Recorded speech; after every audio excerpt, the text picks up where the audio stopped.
Hi, this is Brett Senkis, and it's Misconception Monday. Today, we are challenging the popularly held belief that the overhead ratio is a great way to measure the effectiveness of a charity or a nonprofit. So the overhead ratio is the amount of money that a charity spends on administrative and fundraising efforts compared to its total proceeds, its total money brought in grant dollars, whatever, like revenue, I guess you could call it. And then some charities have earned revenue where they're selling products and services. So the administrative and fundraising amount of that. So in other words, if the charity brings in $1 million in donations and it spends $200,000 on administrative and fundraising activities, its overhead ratio is 20%.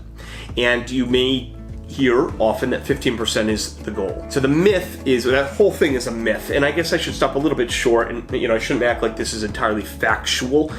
Some of this, of course, is my opinion, but by and large, I think you should look at this as a myth. The overhead ratio is not a tremendous way to measure the effectiveness of a nonprofit. There are a number of reasons for this. Number one, some nonprofits are just more expensive to run than others. Just like you cannot analyze every business on an apples and apples basis based on its net profit margin or gross profit margin. They're just totally different businesses with different numbers. It's the same with nonprofits. It doesn't cost the same amount of administrative overhead to run the Red Cross as it does to run the Susan Komen Race Foundation. I mean, I don't know, it's just an example, but the point is they're types of businesses, they're organizations, and they're going to have different sort of cost structures and different kind of proper amounts to spend on things. That's one. Two, some of this may vary by area of the country, right? It might vary. It's much less expensive to have office space in Pocatello, Idaho than, say, Austin, Texas, where our primary office is for Senkis Law. That's just how it is. Does that mean it's better to be funding a nonprofit or be donating to a nonprofit in Pocatello? I don't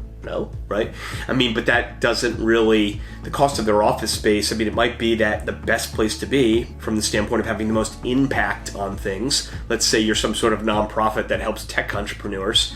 It's hardly the most charitable thing, kind of, but let's just say it is. You'd probably want to be in Austin. There's a lot more activity around that. So the point is, this stuff can vary not just by the focus, the mission, the type of organization that the charity is, but also by where they are in the country of the world. Number three, larger nonprofits may be more adept at pushing things around and making their numbers look better. Now, I'm not suggesting that they're doing something fishy. It's just, most things when you get deep down into them in business and law are not super black and white. They're not very clear. There's judgment calls, and they may just be more adept and have more advisors to kind of maneuver things around. On that note, a lot of people think, so if it's not administrative and fundraising related, it's service activity related. So the idea is, if we're not eating up all our donations in administrative and fundraising expense, we're spending it in support of our mission. Well, yeah, in theory that's right, except that salaries, for example,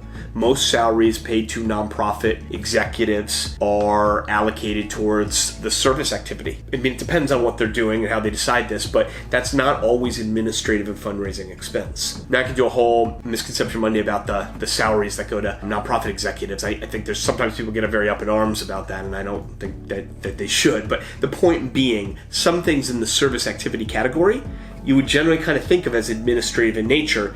It's just if an executive director is out there and they're doing things to advance the mission, they justify putting that in a service-oriented category rather than an administrative category.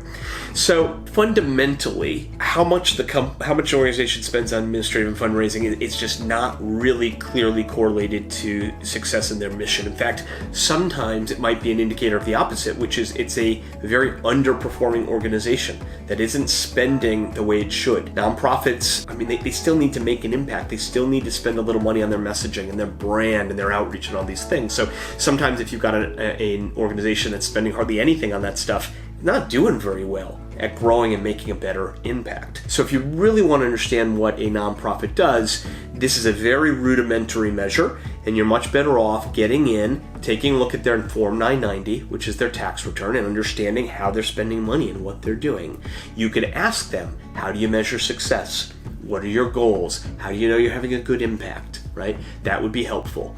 If you have two nonprofits and they have the exact same mission, yeah, looking at that overhead ratio may be of some value, but digging into that 990, they're not incredibly complex forms, but that tax form will help you understand at a deeper level what's really going on and really understand how money is being spent. That's really important. That's more work, right? But that's where the real value is. The misconception is that you could just look quickly at an overhead ratio and decide, oh, that charity is better than that charity. That is not true. If you disagree with me, I want to hear from you. If you agree with me, I want to hear that. If you like what you hear on Misconception Monday, you want to hear more of them, subscribe. Thank you for stopping by today.